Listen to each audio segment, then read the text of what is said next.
کون کہتا ہے کہ پاکستان ایک غریب ملک ہے؟ خطے بلکہ دنیا میں سب سے زیادہ مہنگی بجلی خرید کر استعمال کرنے والا ملک غریب کیسے ہو سکتا ہے؟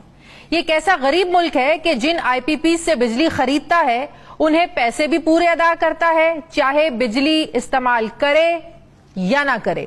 یہ کیسا غریب ملک ہے جس کے پاس 22,000 میگا واٹ بجلی کا نظام تو موجود ہے اور وہ لگ بھگ 45,000 میگا واٹ بجلی خرید رہا ہے؟ یعنی اپنے برتن میں اتنی چیز خرید کر رکھنے کی جگہ نہیں، لیکن ملک کی امیری اتنی ہے کہ ہم خرید رہے ہیں۔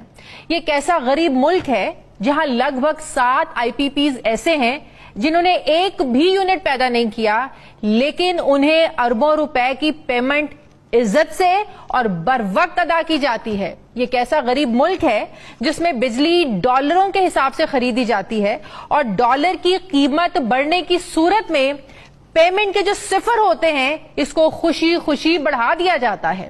یہ کیسا غریب ملک ہے جس میں اس مہنگی بجلی کے بعض شرمناک معاہدوں میں تو یہاں تک ایسی شکیں ڈالی گئی ہیں کہ انہیں پاکستانی عدالتوں میں چیلنج بھی نہیں کیا جا سکتا۔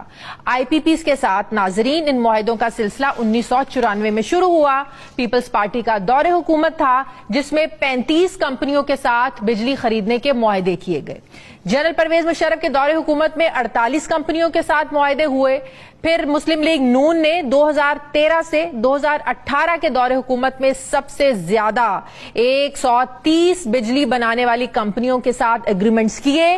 پھر اس کے بعد پاکستان تحریک انصاف انہوں نے بھی پورا حصہ ڈالا، وہ بھی کسی سے پیچھے نہیں رہے اور اپنے دور حکومت میں 30 کمپنیوں کے ساتھ بجلی بنانے کے طویل مدت کے معاہدے کیے۔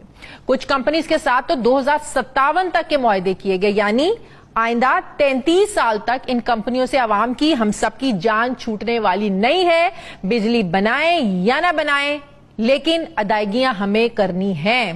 وزارت توانائی نے اپنی ایک رپورٹ میں بتایا ہے کہ گزشتہ 10 سالوں میں کیپیسٹی پیمنٹ کی مد میں آئی پی پیز کو 8,344 ارب روپے کی ادائیگی کی گئی ہے، جبکہ اس سال 2,010 ارب روپے ادا کرنے ہیں۔ ذرا سوچیں کہ پاکستان کی بجلی کے معاہدوں کی اس تاریخ کا وہ کون سا کردار ہے جو ابھی تک سامنے نہیں آیا ہے۔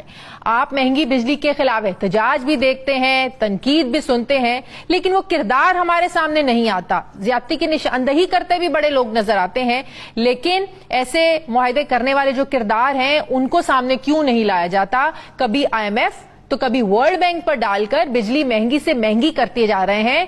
جن حکمرانوں نے قوم کے ساتھ یہ ظلم کیا وہ کون ہے؟ وہ کون ہے؟ بجلی کے مسئلے کو سمجھنے کی بجائے آسان اور نہایت منافع بخش انہوں نے بنا ڈالا۔ انڈیپینڈنٹ پاور پروڈیوسرز یعنی آئی پی پیز انہوں نے لگوائے، جو دعوت خاص تھی کہ آؤ مل کر اس ملک کو، اس قوم کو لوٹتے ہیں۔ وہ کون ہیں جنہوں نے اپنے اربوں روپے کے کمیشن کے لیے تھوڑی بددیانتی کی لیکن عوام کے کھربوں روپوں کا نقصان کیا؟ وہ کون ہیں جو کیپیسٹی پیمنٹ کے ظالمانہ معاہدے کرتے ہوئے انہیں یقین تھا کہ کبھی ان سے پوچھا نہیں جائے گا اور وہ بالکل ٹھیک تھے کیونکہ واقعی آج تک ان سے کبھی نہیں پوچھا گیا؟